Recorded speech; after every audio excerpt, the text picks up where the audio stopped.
ہم دنیا میں رہتے ہیں، اس دنیا میں ہمارے تعلقات اور روابط ہوتے ہیں. ہم جن ملکوں میں رہتے ہیں وہاں بھی عین ممکن ہے کہ بہت سے لوگ غیر مسلم ہوں، بہت سے لوگ وہ ہوں کہ جن کا دین شرک ہے، بہت سے وہ لوگ ہوں کہ جو اہل کتاب میں سے ہیں یا کسی دوسرے دین کے ماننے والے ہوں.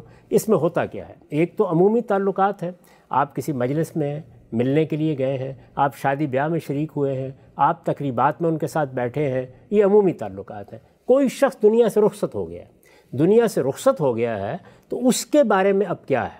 یعنی یہ تو بالکل واضح ہے کہ اگر کوئی مذہبی رسوم ہوں گے تو آپ اس میں شامل نہیں ہوتے. وہ تو ہم بھی اگر جنازہ پڑھ رہے ہوتے ہیں تو اہل کتاب اگر ہوں گے تو وہ پاس آ کے کھڑے ہو جائیں گے، وہ ہمارے ساتھ ہماری نماز میں تو شریک نہیں ہو جاتے. ٹھیک، یہ باتیں بالکل واضح ہیں. لیکن ہم تعزیت کے چند کلمات کہتے ہیں، ہمدردی کی کوئی بات کہتے ہیں. کیا ہم مغفرت کی دعا بھی کر سکتے ہیں ان کے لیے؟ اس کی کیا نوعیت ہے؟ اس کے بارے میں نے اپنا نقطہ نظر بیان کیا ہے اور اپنی کتاب البیان میں جو قرآن مجید کی تفسیر ہے بیان کیا ہے. یہ نقطہ نظر میں آپ کو پہلے سنا دیتا ہوں کہ وہ کیا ہے. قرآن مجید کی آیات ہیں اور یہ سورہ توبہ میں ہے، 113 114. ان کے تحت یہ بیان کیا گیا ہے کیونکہ حکم بھی اسی میں بیان ہوا ہے. مغفرت کی دعا کرنی ہے یا نہیں، ان کے لیے استغفار کرنا ہے یا نہیں، یہ وہاں بیان ہوا ہے. میں آیت کو اس لیے مؤخر کر رہا ہوں کہ پہلے آپ یہ سمجھ لیں کہ کیا بات بیان کی گئی. اس کے بعد آیت خود بتا دے گی کہ میں نے اس کو بالکل صحیح بیان کیا ہے یا اس میں ادنیٰ درجے سے کوئی انحراف ہوا ہے. ٹھیک، میں نے یہ لکھا ہے کہ یہ اوپر جو حکم بیان ہوا ہے یعنی آیت 113 آیت 114 میں، یہ اس مرحلے کا حکم ہے جب پیغمبر کی طرف سے اتمام حجت اور اعلان برات کے بعد بھی لوگ ایمان لانے سے انکار کر دیں. یہ میں بتا چکا ہوں کہ سورہ توبہ پوری کی پوری دینونت کی سورہ ہے، جزا و سزا کی سورہ ہے. اس میں آخری فیصلہ صادر ہوا ہے. اسی آخری فیصلے میں ایک مقام پر وہ بات بیان ہوئی ہے جس سے لوگ استدلال کرتے ہیں. ٹھیک، یہ اس مرحلے کا حکم ہے جب پیغمبر کی طرف سے اتمام حجت اور اعلان برات کے بعد بھی لوگ ایمان لانے سے انکار کر دیں. پیغمبر اور اس کے ساتھیوں کی دعائیں قوم کے لیے خدا کی امان ہوتی ہیں. جزا و سزا کے اس مرحلے میں، یہ دیکھیے پھر جزا و سزا کے اس مرحلے میں یعنی دعوت کا مرحلہ گزر گیا، مختلف مراحل میں جو تعلقات تھے وہ باقی تھے، وہ ختم ہو گئے. جزا و سزا کے اس مرحلے میں ضروری تھا کہ انہیں اس امان سے محروم کر دیا جائے. یعنی اب پیغمبر ان کے لیے دعا نہیں کریں گے، اب پیغمبر کے ساتھی ان کے لیے دعا نہیں کریں گے. جزا و سزا کے اس مرحلے میں ضروری تھا کہ انہیں اس امان سے محروم کر دیا جائے اور جو عذاب ان کے لیے مقدر ہو چکا ہے وہ اس کو بھگتنے کے لیے تیار ہو جائیں. پھر یہ دعائیں حمیت حق کی بھی منافی تھیں، اس لیے کہ ایک طرف وہ خدا کے دشمن، خدا کے رسول کے دشمن، اور اب خدا اور خدا کے رسول دونوں کی طرف سے ان کے لیے فیصلہ صادر ہو گیا. اب اگر کوئی آدمی ان کے لیے دعائیں کرتا ہے تو یہ حمیت حق کے بھی منافی تھیں. اس لیے کہ اس وضاحت کے بعد، اب سنیے، اس لیے کہ اس وضاحت کے بعد کہ وہ جہنم کے مستحق ہو چکے ہیں، یعنی خدا کی طرف سے بتا دیا گیا کہ یہ اب دوزخ کے لوگ ہیں. اس لیے کہ اس وضاحت کے بعد کہ وہ جہنم کے مستحق ہو چکے ہیں، اگر کسی رشتہ و تعلق کی بنا پر مغفرت کی دعا کی جائے تو اس کے صاف معنی یہی ہوں گے کہ قرابت کی حمیت حق پر غالب ہے. یعنی ایک طرف اللہ کا رسول، اللہ کے رسول کی طرف سے ان پر حجت پوری ہو گئی، اللہ تعالیٰ نے سزا کا اعلان کر دیا اور قیامت کے بارے میں بھی بتا دیا کہ یہ جہنم میں جائیں گے. اس کے بعد دعا کا کیا محل ہے؟ تو اس کے ساتھ معنی یہی ہوں گے کہ قرابت کی حمیت حق پر غالب ہے. نبی صلی اللہ علیہ وسلم کے بعد البتہ اس طرح کے اتمام حجت اور اعلان برات کا موقع باقی نہیں رہا.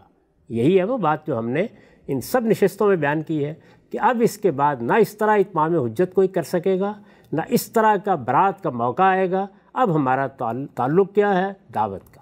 اب ہمارا تعلق انسانیت کے رشتوں کا. اب ہمیں پیغام پہنچانا ہے تاکہ سب لوگوں کو ہم اللہ کے دین کی طرف بلائیں. ٹھیک، نبی صلی اللہ علیہ وسلم کے بعد البتہ اس طرح کے اتمام حجت اور اعلان برات کا موقع باقی نہیں رہا. چنانچہ کوئی حرج نہیں کہ کفر و شرک کے کسی مرتکب کے لیے بھی ان الفاظ میں دعا کر دی جائے. ان الفاظ میں، اس پر بھی میں نے یہ نہیں کہا کہ عمومی دعا کریں آپ، ان الفاظ میں دعا کر دی جائے جو سیدنا مسیح علیہ السلام نے اختیار فرمائے ہیں.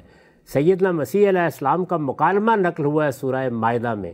قیامت میں وہ اپنے پروردگار کے سامنے کھڑے ہیں اور وہاں پر واضح ہو چکا ہے کہ ان کی قوم کے لوگوں نے ضلالت اور گمراہی اختیار کر لی ہے، ان کی گمراہی پر بھی اللہ کا حکم آ چکا ہے، اس کے بعد وہ کیا کہتے ہیں اپنی قوم کے بارے میں؟ چنانچہ کوئی حرج نہیں کہ کفر و شرک کے کسی مرتکب کے لیے بھی ان الفاظ میں دعا کر دی جائے جو سیدنا مسیح علیہ السلام نے اختیار فرمائے ہیں کہ ان تعذبہم فإنہم عبادک وإن تغفر لہم فإنک انت العزیز الحکیم۔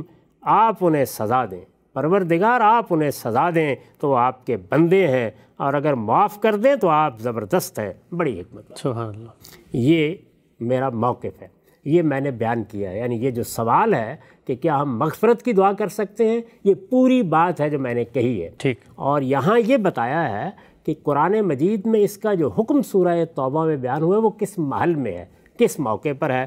اب آپ اصل حکم کو بھی سن لیجئے اور دیکھ لیجئے کہ اس میں یہی بات کہی گئی ہے۔ ارشاد فرمایا ہے ما کان للنبی والذین آمنوا ان یستغفروا للمشرکین ولو کانوا اولی قربی من بعد ما تبین لهم انہم اصحاب الجحیم وما کان استغفار ابراہیم لابیہ الا عن موعدۃ وعدہا ایاہ فلما تبین له انہ عدو للہ تبرأ منہ ان ابراہیم لأواہ حلیم۔ نبی اور اس کے ماننے والوں کے لیے زیبا نہیں ہے، نبی اور اس کے ماننے والوں کے لیے زیبا نہیں کہ جن مشرکین سے اعلان برات ہو چکا ہے، یعنی یہ وہ مشرکین ہیں جن سے اعلان برات ہو چکا ہے۔ سورہ کی ابتدائی میں بتا دیا گیا ہے کہ معاملہ ختم ہوا، تعلقات ختم ہوئے۔ نبی اور اس کے ماننے والوں کے لیے زیبا نہیں کہ جن مشرکین سے اعلان برات ہو چکا ہے ان کے لیے مغفرت کی دعا کریں۔ ان کے لیے یہ جو میں نے یہاں بتایا ہے کہ اعلان برات ہو چکا ہے، اس کی وجہ کیا ہے؟ اس لیے کہ المشرکین پر الف لام ہے، اور یہ عہد ہے جس میں انہی مشرکین کا ذکر ہو رہا ہے جن کے معاملات پیچھے بیان ہو چکے ہیں۔ نبی اور اس کے ماننے والوں کے لیے زیبا نہیں کہ جن مشرکین سے اعلان برات ہو چکا ہے ان کے لیے مغفرت کی دعا کریں، اگرچہ وہ ان کے رشتہ دار ہی کیوں نہ ہوں، جبکہ ان پر کھل چکا کہ وہ دوزخ کے لوگ ہیں۔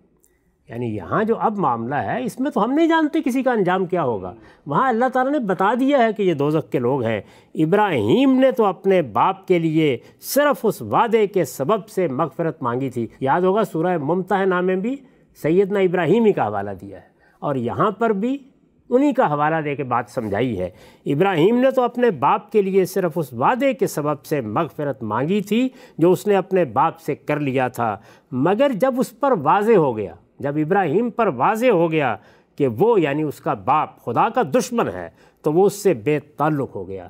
حقیقت یہ ہے کہ ابراہیم بڑا نرم دل اور بردبار تھا، اور یہ آخری آیت یہ بتا رہی ہے کہ اگر تمہارے دل میں نرمی پیدا ہوتی ہے، محبت پیدا ہوتی ہے، تم استغفار کرتے ہو تو یہ اللہ کو پسند ہے، لیکن جب واضح ہو جائے کہ یہ خدا کے دشمن ہیں پھر یہ نہیں ہونا چاہیے۔ تو یہ آخری اور تیسرا حکم ہے جس کو میں نے اس روشنی میں سمجھا ہے یا اس کی وضاحت کی ہے یا سورہ توبہ کے پورے سیاق میں رکھ کر یہ بتایا ہے کہ اس کی کیا نوعیت ہے۔